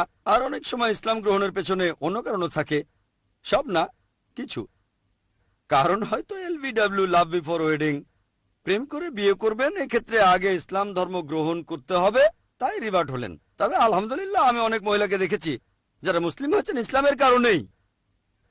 এখনকার দিনে অনেকে ইসলাম গ্রহণ করছে। যদি কোনো মেয়ে বা ছেলে ইসলামের গুণের কারণে মুসলিম হয়, কারণটা LBW না, লাভ বিফোর ওয়েডিং। আর এমনটা হলে এরা যে ইসলাম ধর্ম পালন করবে তার সম্ভাবনা বেশি, জন্ম থেকে যারা মুসলিম তাদের চেয়ে তো বেশি। এটাই সাধারণত হয়, তবে সবসময় না। মাশাআল্লাহ জন্ম থেকে মুসলিম এমন অনেকেই আছেন খুবই ধার্মিক। তবে সাধারণত যদি কোনো লোক ইসলাম ধর্মের সৌন্দর্য দেখে মুসলিম হয়, ইসলাম সম্পর্কে জেনে, তাহলে তার ধর্ম পালন করার সম্ভাবনা বেশি, জন্ম থেকে যারা মুসলিম তাদের চাইতে অনেক বেশি। বুঝতে পেরেছেন? তবে আমি সেই সব রিপার্টদের কথা বলছি না যারা মুসলিম হচ্ছে অন্য কারণে হোক, সেটা টাকা বা প্রেমের কারণে। এমনকি আলহামদুলিল্লাহ তাদের মধ্যে অনেকে যারা মুসলিম হয়েছে হয়তো প্রেমের কারণে, হয়তো প্রথমে ইসলাম সম্পর্কে জানতো না, একটা মুসলিম ছেলের সাথে প্রেম ছিল, কয়েক বছর পরে দেখা যায় সেই মেয়ে সেই মুসলিম ছেলের চাইতে বেশি ধর্ম পালন করছে, ছেলেটা শুধু নামে মুসলিম। বিয়ের আগে মেয়েটাকে বলেছে তোমাকে ধর্ম বদলাতে হবে, তারপর দেখা গেল সেই মেয়ে মুসলিম হলো, কয়েক বছর পরে সেই মেয়ে হয়তো ইসলাম পালন করছে বেশি বেশি করে। হয়তো স্বামীকে সে দাওয়া দিচ্ছে, স্বামী মানবে কিনা সেটা আলাদা ব্যাপার, এরকম অনেক আছে। তবে যদি কোনো পুরুষ বা মহিলা ইসলামের গুণের কারণেই মুসলিম হয়, তাহলে তারা মুসলিম ঘরে জন্মানো ছেলে মেয়েদের চাইতে বেশি ধর্ম পালন করবে, এই সম্ভাবনাই বেশি। এখানে অনুৎসাহিত না করে উৎসাহ দিতে হবে। তবে এর পাশাপাশি অন্যান্য বিষয়গুলো দেখতে হবে। আরো অনেক বিষয় আছে। অনেকে দেখে সৌন্দর্য, আভিজাত্য, সম্পদ আর গুণ, সেরা হলো গুণ। অন্য তিনটা বিষয় দেখবেন, এমন না যে দেখবেন না। কেউ যদি সুন্দরী মেয়ে বিয়ে করতে চায় করতে পারে, এতে কোনো রকম সমস্যা নেই। তবে সেরাটা হলো গুণ। সৌন্দর্য দেখতে গিয়ে গুণটাকে বাদ দেবেন না। যদি কারো মধ্যে চারটা জিনিসই পান তবে তা আলহামদুলিল্লাহ। যদি কাউকে বিয়ে করেন যে সুন্দরী, সম্পদশালী, অভিজাত আর গুণবতী, আলহামদুলিল্লাহ। তবে সেরাটা হলো গুণ। আর নিজের অবস্থানের সাথে সামঞ্জস্য রেখে বিয়ে করবেন, এগুলো সব হাদিসে লেখা আছে। অবশ্য এমন না যে সবই মানতে হবে, কিছু নাও মানতে পারেন। শুধুমাত্র গুণের জন্য অনেক কিছু বাদ দিতে পারেন। এভাবেও বিয়ে করে সুখী হতে পারেন আপনি। তাহলে এখানে বিভিন্ন বিষয় দেখে নিতে হবে। এখানে অনুৎসাহিত করা হচ্ছে না, উৎসাহ দেওয়া হচ্ছে, তবে বিভিন্ন বিষয় দেখে নিতে হবে। এমন না যে কলেজে প্রেম হয়েছে, এক বছর পরে মুসলিম হয়ে বিয়ে করে ফেললেন। এখানে অনেক বিষয় দেখতে হবে। সেই মেয়ে একজন ভালো মুসলিম হতে পারে, এখানে সব দিকে খেয়াল রাখবেন। তাদের অনুৎসাহিত করবেন না, বরং আপনারা উৎসাহ দেবেন। আশা করি উত্তরটা পেয়েছেন। কোনো ভাই প্রশ্ন করবেন? হ্যাঁ ভাই। যীশুখ্রিস্ট বলেছেন যে তোমাদের প্রতিবেশীকে ভালোবাসো, শত্রুকে ভালোবাসো। এছাড়াও শ্রী শ্রী রবিশঙ্কর আর অন্যান্য ধর্মীয় গুরুরা মানুষকে ভালোবাসার কথা বলেছেন, আর এভাবে তাদের অনুসারীর সংখ্যাও বাড়ছে। এখন আমাদের নবীজি সাল্লাল্লাহু আলাইহি সাল্লাম তিনি কিভাবে এই ভালোবাসার কথা প্রচার করেছেন? ভাই খুব সুন্দর প্রশ্ন করেছেন। যে যিশু বলেছেন তোমাদের প্রতিবেশীকে ভালোবাসো, শ্রী শ্রী রবিশঙ্কর বলেছেন তোমাদের প্রতিবেশীকে ভালোবাসো, তাদের অনুসারীও বাড়ছে। আমাদের নবীজি সাল্লাল্লাহু আলাইহি সাল্লাম তিনি কিভাবে এই ভালোবাসার কথা বলেছেন? আপনারা দেখবেন যে আমাদের নবীজির কথা বেশিরভাগ লোক মেনে চলে। সংখ্যার দিক থেকে খ্রিস্টানরা অনেক বেশি, তবে ধর্ম পালন করার কথা বললে মুসলিমরা সংখ্যায় অনেক বেশি। মুসলিমরা সংখ্যায় 130 কোটি আর খ্রিস্টানরা প্রায় 200 কোটি। কিন্তু ধর্ম পালন করার দিক থেকে খ্রিস্টানদের তুলনায় অনেক বেশি মুসলিম তাদের ধর্ম পালন করে থাকে। তাহলে ধর্ম পালনের দিক থেকে ইসলাম 1 নম্বর। আপনি প্রশ্ন করলেন যে যীশু খ্রিস্ট বলেছেন প্রতিবেশীকে ভালোবাসো, আমিও একমত। আর শ্রী শ্রী রবিশঙ্করও বলেছেন, মুহাম্মদ সাল্লাল্লাহু আলাইহি সাল্লাম এটা বলার পাশাপাশি দেখিয়ে দিয়েছেন কিভাবে সেটা অর্জন করতে হবে। নবী সাল্লাল্লাহু আলাইহি সাল্লাম বলেছেন যে একজন কখনো সত্যিকারের মুসলিম হবে না সে যদি ভরপেটে নিজের ঘরে ঘুমায় যখন প্রতিবেশী ক্ষুধার্ত থাকে। এক সাহাবী বললেন আমার প্রতিবেশী কারা? নবীজি বললেন আশেপাশের 40 ঘর তোমার প্রতিবেশী। 40টা ঘর আপনার প্রতিবেশী। তার মানে ভরপেটে ঘুমাতে পারবেন না যদি প্রতিবেশী ক্ষুধার্ত থাকে। এমন অনেক হাদিস প্রতিবেশীর কথা বলছে, ঠিক। আর এর পাশাপাশি সেখানে সুবিচারের কথা বলা হচ্ছে। প্রতিবেশীকে ভালোবাসবেন, শ্রদ্ধা করবেন, হোক সে মুসলিম বা অমুসলিম, একই সাথে ন্যায় বিচারও করতে হবে। কিন্তু মিডিয়া তারা ভুল জিনিস প্রচার করে। ইসলামে যেখানে ন্যায় বিচারের কথা বলা হয়েছে তারা সেটা অন্যভাবে প্রচার করে। তবে আমাদের নবীজি যে বলেছেন তোমাদের প্রতিবেশীকে ভালোবাসো, এই কথাটা প্রচার করে না যেন এই কথাটা কোথাও বলাই হয়নি। পবিত্র কোরআনে সূরা মাউন, ঠিক এখানে আছে দুর্ভোগ তাদের যারা প্রতিবেশীকে সাহায্য দানে বিরত থাকে। পুরো একটা সূরায় আছে। নবীজি সাল্লাল্লাহু আলাইহি ওয়াসাল্লাম যে শুধু প্রতিবেশীকে ভালোবাসতে বলেছেন তাই নয়, তার পথটাও দেখিয়ে দিয়েছেন। আর আপনারা দেখবেন শ্রী শ্রী রবিশঙ্করের সাথে সেই বিতর্কে তিনি বলেছেন শুধু ভালোবাসার কথা। ঈশ্বর সবাইকে ভালোবাসেন, যেটা আমি পরে পরিষ্কার করে বললাম যে কোরআন ওই কথা বলছে যে আল্লাহ পরম করুণাময় আর পরম দয়ালু। এটা আছে পবিত্র কোরআনে সূরা বুরুজের 14 নম্বর আয়াতে। আমি সেখানে উত্তর দিতে গিয়ে বলেছিলাম যে আমি শ্রী শ্রী রবিশঙ্করকে ভালোবাসি। আর যখন বলেছিলাম যে আপনাকে ভালোবাসি সেজন্য আপনার ভুলগুলো শুধরে দিতে চাই, উনি পরে উত্তর দিতে এসে বললেন লোকজন মুখে বলে মন থেকে বলে না। তার মানে অভিযোগ করলেন যে আমি মুখে বলছি মন থেকে বলছি না, যেটা অন্যায়। এভাবে বলাটা অন্যায়। আমি এটা নিয়ে কিছুই বলিনি। বলেছিলাম তার বইয়ের উদ্দেশ্যটা ভালো, বলিনি যে উদ্দেশ্যটা খারাপ, আমি তার প্রশংসা করেছি। তাহলে মানুষ হিসেবে কার কাজটা বেশি ভালো? তার লেখা বইটা আসলে ইসলামের অবমাননা, এতে ক্ষতি হতে পারে, রায়টা বেঁধে যেতে পারে। ইসলামের অবমাননা করেছেন, তারপরেও বলেছি তার উদ্দেশ্য বা নিয়তটা ভালো ছিল যে মুসলিম আর হিন্দুরা একত্রিত হবে, তবে কথাগুলো ভুল। আর আমি যখন বললাম যে উনাকে ভালোবাসি, উনি পরোক্ষভাবে বললেন মানুষ অনেক কথাই মুখে বলে, মন থেকে বলে না। আমি তো মুখে বলেছি, উনি মুখেও বলেননি যে আমাকে ভালোবাসেন। ঠিক, তাহলে আপনারা যদি নিরপেক্ষভাবে আর যুক্তি দিয়ে দেখেন যে সেখানে কিছু লোক বলেছিল ও জাকির ভাই উনি তো এসব ব্যাপারে খুব কঠিন, কোথায় কঠিন, সেই বিতর্কটা যদি দেখেন, সেখানে দ্বিতীয় অংশে বলেছি আমি আসলে সবর করছিলাম। কিছু বললে একটা নেতিবাচক প্রভাব পড়তে পারে। যারা আমাকে চেনে তারা বলেছিল জাকির ভাই এই কথার উত্তর দিলেন না কেন, কিছু বললেন না কেন? আমি বলেছিলাম সবর করছিলাম। তাহলে আমরা প্রতিবেশীকে ভালোবাসবো, তবে সে তার ক্ষতি করুক এমন কিছু আমরা চাই না। ঠিক, কাউকে ভালোবেসে যদি এই কথা বলি, উদাহরণ দিচ্ছি, একজন ধরেন আমার বন্ধু, সে সবসময় ক্লাসে ফার্স্ট হয়, পরীক্ষা দিতে যাওয়ার সময় সামনে কালো বিড়াল পড়লো। সে বলল কালো বিড়াল দেখেছি, এটা অশুভ লক্ষণ, আজকে আমি পরীক্ষা দেব না। আমি তাকে বলবো ভাই কালো বিড়ালে কিছু যায় আসে না, আমার সামনে এমন কালো বিড়াল অনেক পড়েছে, কিছুই হয়নি। না না, তখন কি বলবো তোমাকে ভালোবাসি, তুমি ঠিক, তাকে তো ভালোবাসি, সেজন্যই শুধরে দেব। কালো বিড়াল ক্ষতি করে না, তাকে ভালোবাসি বলে এই কথাটা বলে দেবো তাকে আমি। তাই যেহেতু শ্রী শ্রী রবিশঙ্করকে ভালোবাসি, আমি চেয়েছিলাম তিনি যেন পরকালে বেহেশতে যান, সেজন্য শুধরে দিয়েছিলাম। উনি হয়তো সেটা বোঝেননি। যার ঈমান আছে তিনি এটা বুঝবেন। যেহেতু তাকে ভালোবাসি সেজন্য উদাহরণটা দিয়েছিলাম যে যদি কেউ 10 তলা থেকে লাফ দিতে চায়, আমি বারণ করছি কিন্তু সে লাফ দিতে চায়, আমার হয়তো তখন তাকে বকাঝকা করতে হবে, হয়তো সে রেগে যাবে, দরকার হলে থাপ্পড়ও মারবো, যেহেতু তাকে ভালোবাসি। ভালোবাসা শুধু মুখের কথায় হয় না, আমি ওনার সঙ্গে একমত। তবে উনি শুধু মুখেই বলেছেন, এছাড়াও কিছু সমাজসেবা করেছেন ভালো, সেগুলো ভালো কাজ। ইসলাম বলছে ইহকাল গুরুত্বপূর্ণ, তবে আখিরাতের গুরুত্ব বেশি। আমাদের নবীজি বলেছেন বাস্তবসম্মত ভালোবাসার কথা, তাই যাকাত দেয়া আমাদের ফরজ, গরিব লোকদের দান করার জন্য।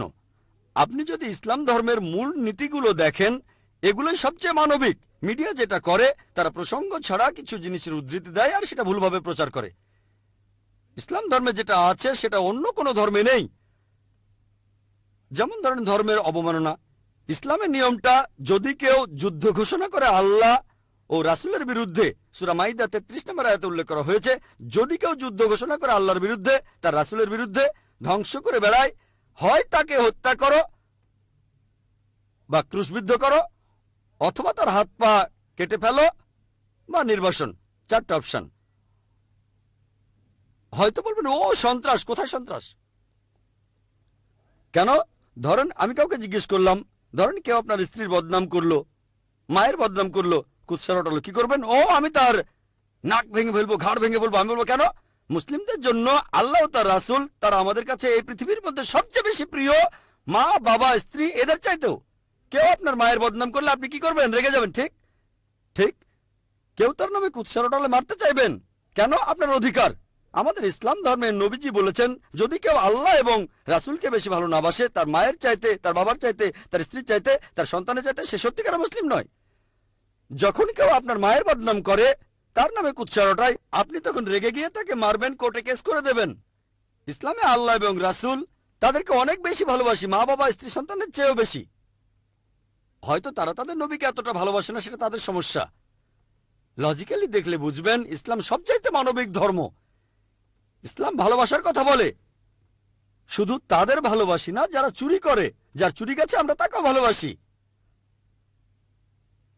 আমি সেখানে একটা উদাহরণ দিয়েছিলাম, যে চুরি করেছে সে যদি আসলেই গরিব আর ক্ষুধার্ত হয়, সেজন্য সরকার দায়ী, কিন্তু বিলাসিতার জন্য চুরি করলে তার শাস্তি হওয়া উচিত। এখানে উত্তর দেওয়াটাও গুরুত্বপূর্ণ। আমরা মুসলিমরা আসলে টেবিলটা উল্টে দিতে জানি না।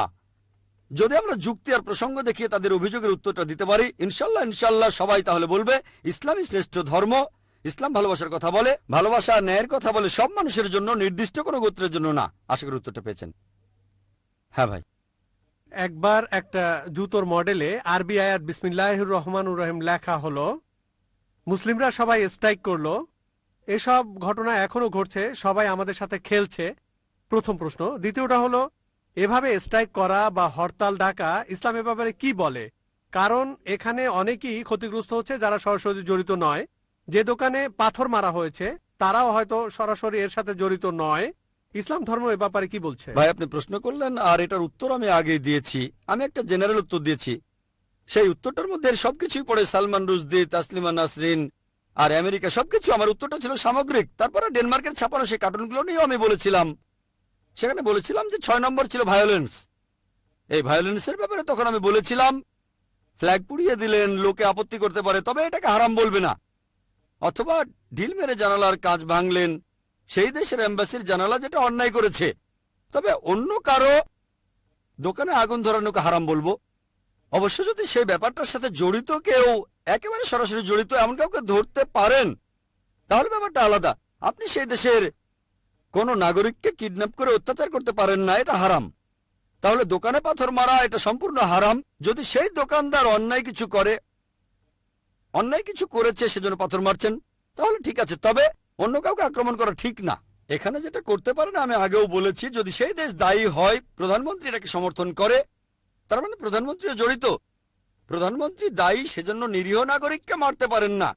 খুব বেশি হলে ফ্ল্যাগ পোড়ানো, আমি বলছি না যে এটাও ঠিক, তবে ভায়োলেন্সটা যদি হয় ফ্ল্যাগ পুড়িয়ে দেয়া, এম্বাসিতে পচা ডিম ছুঁড়ে মারা, যদি ভায়োলেন্সটা এরকম হয়, সামান্য খুব একটা আপত্তি করবে না মানুষ। তবে চূড়ান্ত ভায়োলেন্সে নিরীহ মানুষ মারা, অত্যাচার করা, অথবা বাড়িঘর পুড়িয়ে দেয়া, অথবা দোকান পুড়িয়ে দেয়া, এগুলো হারাম ইসলামে। এমন করা আমার মতে সম্পূর্ণ ভুল। হ্যাঁ, আপনি মিডিয়ায় উত্তর দিতে পারেন, শান্তিপূর্ণভাবে প্রতিবাদ করেন, সমস্যা নেই। অর্থনৈতিক, আমি তাদের পণ্য কিনবো না, সেগুলো ব্যবহার করব না, ড্যানিশ পণ্য আমি কিনবো না, ভালো। কোর্টে কেস করেন, তাহলেও সমস্যা নেই। ভায়োলেন্স সামান্য হলে ঠিক আছে, না হলে না। একইভাবে দেখবেন এই ব্যাপারটা ইসলামের বদনাম করলে এগুলো থেকে বেছে নেন, সমস্যা নেই, তবে ভায়োলেন্স না। আশা করি উত্তরটা পেয়েছেন। ওয়াখির দাওয়ান আলহামদুলিল্লাহ রাব্বিল আলামিন। يا رب إنك أنت السلام منك السلام إليك السلام فيا رب إنك أنت السلام منك السلام إليك السلام لأمرك يرجع أمر الأنام بين يديك قلوب الأنام لأمرك يرجع أمر الأنام بين يديك قلوب الأنام